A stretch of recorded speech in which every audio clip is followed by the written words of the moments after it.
Did you know that thousands of murders go unsolved every year in the U.S.? It's crazy to think about, right? All those families left wondering what happened. And today, we're going to be looking at one of those cases. It's been cold for over a decade. Yeah, this one's really tragic. A man named Joe Laughlin was found murdered in his own home, and after all these years, they still haven't found who did it. Joe Laughlin, he seemed like such a regular guy, He liked working in his workshop and having a beer at the end of the day. Why would someone want to hurt him? Well, that's the big question, isn't it? It's been bugging investigators and Joe's family for years. There's no clear motive. People are saying different things, and there are so many possible suspects. It's a real mess. And that's what we're going to try to do today. Try to put the pieces together, look at what we know, and see if we can figure out what happened to Joe Laughlin. We'll go through all the twists and turns of the investigation, look at possible motives, and talk about the things that have been making people suspicious all these years. So let's go back to July 3rd, 2012. It's a hot summer day in Anderson, South Carolina. No one's heard from Joe in 2 days, and his friend, Chad, is getting worried. Joe was always on time, always do what he said he would. That's often the first sign something's wrong, when someone breaks their routine. Exactly. So Chad decides to stop by Joe's house to check on him. He knocks, but no one answers. He notices the AC is running, Joe's truck is in the driveway, even the TV's on behind the curtains. It looks like someone's home, but it's totally quiet. Spooky, isn't it? Everything seems normal, but something feels off. Like something out of a movie.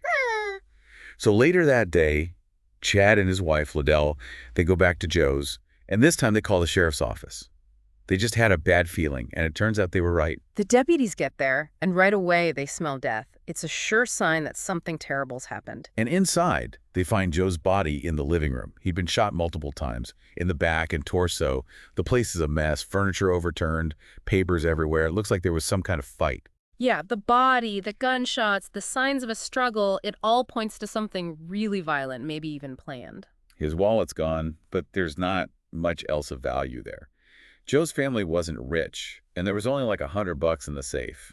And to make things even weirder, the gun that Joe always kept in the couch, it's missing. Ah, the missing gun. Yeah. That's a big one, right? Was it the murder weapon? Did the killer take it so they wouldn't get caught? Or were they looking for something else? Now here's where things get interesting. The investigators find a bill of sale, and it shows that Joe had just bought a 9mm handgun from a guy named Matthew Aldrich. Matt Aldrich. That name's going to come up a lot in this case. He's a big part of this whole story. It's for sure. So Matt and his brother Brad, they were kind of known around town for causing trouble, always getting in trouble with the law. And some people said they saw Matt acting crazy with a gun right before Joe was killed. So, of course, the investigators start looking into these brothers. Yeah, with their history and that gun connection, they're immediately on the radar. They stick out like a sore thumb. And then things get even more suspicious. When they bring Brad Aldrich in for questioning, he has blood on his hands. He says it's from a dead animal, but when they test it, it turns out to be his own blood mixed with Matt's. Ooh, that's not good. Sounds like they might be trying to hide something. Right. And then Matt Aldrich, his story keeps changing. First, he says that Joe paid him to sign the bill of sale as a favor. But then he changes his mind and says he actually traded Joe a different gun. So many lies, so many different stories. It's like they're building a wall of lies, but it's starting to crumble. And those cracks are about to get a lot bigger. There's another twist coming up that's going to blow this case wide open. But before we get into that, let's take a minute to think about Joe's wife, Anita. She was out of town when all this happened. Imagine finding out your husband was murdered from a news report. The waiting, the wondering, and the feeling that you might never get justice. It's heartbreaking to think about. We'll talk more about Anita's side of the story later. But right now, let's get back to the investigation and that big twist. It involves a new person, a new piece of evidence, and a whole bunch of new questions. And it all starts with that gun Matt Aldrich said he traded to Joe. The gun shows up in the most unexpected place, and it's going to send the investigators down a rabbit hole of lies and deception. A few months after Joe's murder, this guy, Matt Ritchie, he's doing some yard work and he finds something buried in the dirt. It's the gun, the one Matt Aldrich said he traded to Joe. Wait a minute, the gun that went missing after the trade, it just shows up buried in this guy's yard. Oh! That's a little too convenient, don't you think? It does seem a little suspicious, yeah. At first, Ritchie says he just found it, but the investigators keep asking him questions, and finally, he admits he bought it from Matt Aldrich, not long after Joe was killed, too. Okay, so now we have this gun that's connected to both Joe and Matt Aldrich, Mm. and it ends up buried in some random guy's yard. It feels like we're getting somewhere, but are we? It seemed like a big break at the time. They thought they could match the gun to the bullets from the crime scene. So did they. Well, not exactly. The tests were inconclusive. It's possible it was the murder weapon, but they couldn't prove it for sure.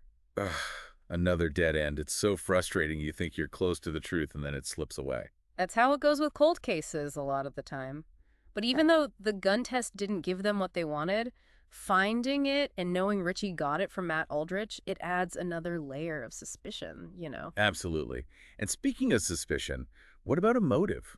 It doesn't seem like it was a robbery because they didn't take anything valuable from Joe's house, so what else could it be? Well, one thing that might be important is Joe's wife. She was Greg Aldrich's ex-wife, remember?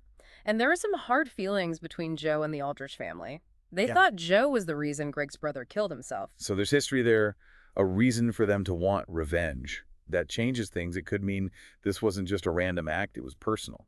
And that theory gets even more interesting when you hear about something we uncovered during our investigation. Are you talking about that confession? The one that Anita, Joe's widow, got? Yeah, that's the one.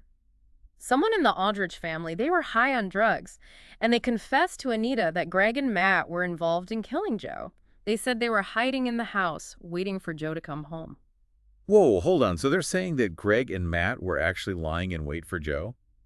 That sounds like it was planned, like they meant to do it. It's pretty scary when you think about it like that. But remember, this person was on drugs when they said this, so we can't be totally sure if it's true. Yeah, I get that.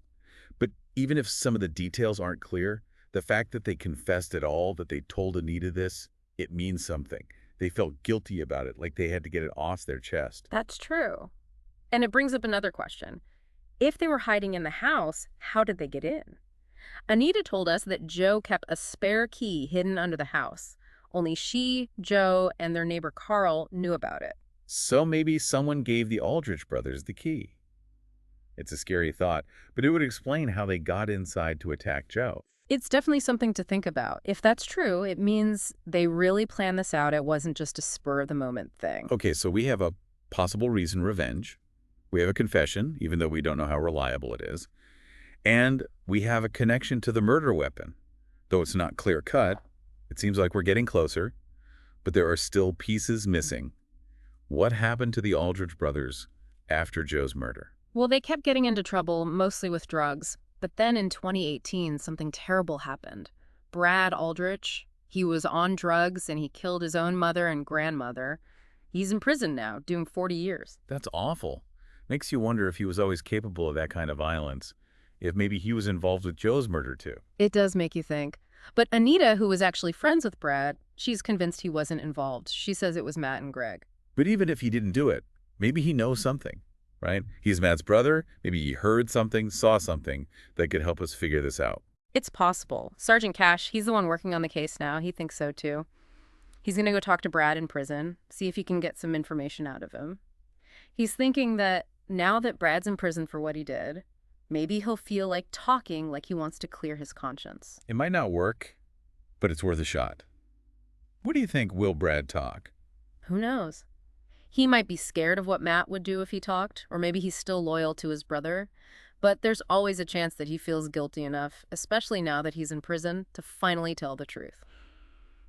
It's a long shot, but it's a chance for justice in a case that's been cold for way too long.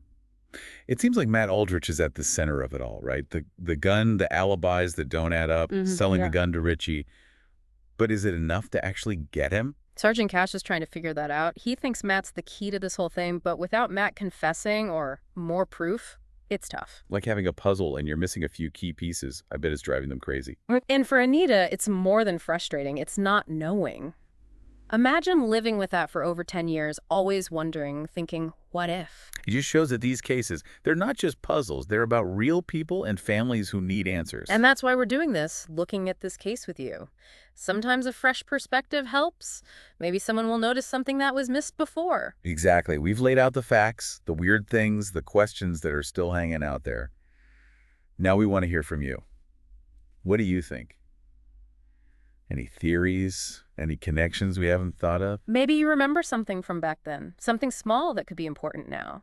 Or maybe you heard rumors. Anything that could help us figure out what happened to Joe Laughlin. Even little details can help sometimes. Don't think your ideas don't matter. If you have anything, even if it seems small, call the Anderson County Sheriff's Office or Sergeant Cash directly. You can also call Crime Stoppers if you want to stay anonymous. We'll put all the contact info in the show notes. By talking about this case, even just thinking about it, you could help bring Joe's killer to justice and give Anita and her family some peace.